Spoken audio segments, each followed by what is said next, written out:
All right, let's get this out of the way right now at the beginning. Release the helms. Thank you so much. I hate to tell you how much richer I am for just having said that. But seriously, I want to clarify something. This is not a picture about the aftermath or the hurricane. As you will see, this is about 3 individuals who basically put their lives on the line to find out why, in fact, New Orleans did flood in 2005, and whether it could happen again both in that city and in other American cities. It's a story about how America persists in organizing one of the basic human problems. How do we get enough water and not have too much in a particularly strange way, and in this case, a shockingly dysfunctional way.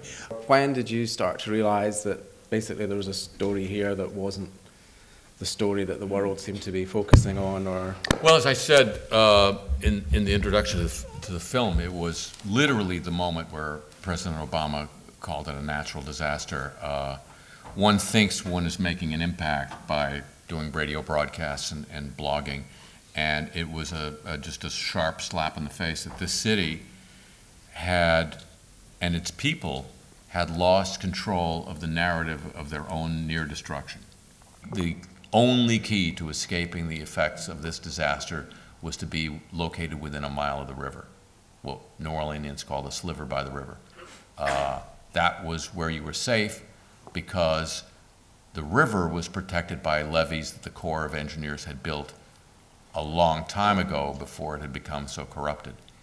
Even having been through what we've been through, a lot of folks in New Orleans can't quite, come to grips with the facts about the people who control our fate, and as I say in the film, the fate of many other cities as well. Every audience that's seen the film in the States has reacted with, people come out and say, that got me angry.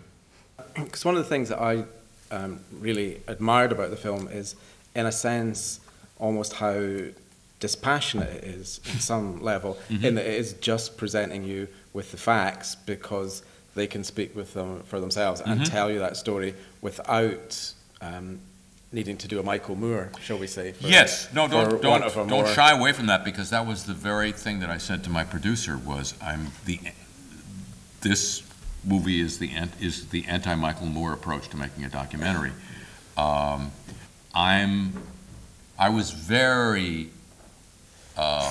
concerned about people dismissing this because it's the guy from Spinal Tap and from The Simpsons. In the first cut, I wasn't even in the film. Okay. So my approach was find the people who really know what they're talking about, photograph them as well as possible, let them say what they know. I found it profoundly satisfying to make the film. I found it profoundly frustrating to try to move the film into the public sphere. The American news media have been, to my way of thinking, strangely resistant in reporting the film or its story. And after spending way too much money on a high-priced New York publicist, I realized that acknowledging this film or its story is to the American news media an acknowledgement of 5 years of failure on their part. So it's a heavy lift to get this film out there. And when I get frustrated, I think about the 3 people in the film that are the core of the film and the crap that they've gone through, which makes what I'm experiencing, trivial by comparison. Please join me in giving a great big thanks to Mr. Harry Shearer.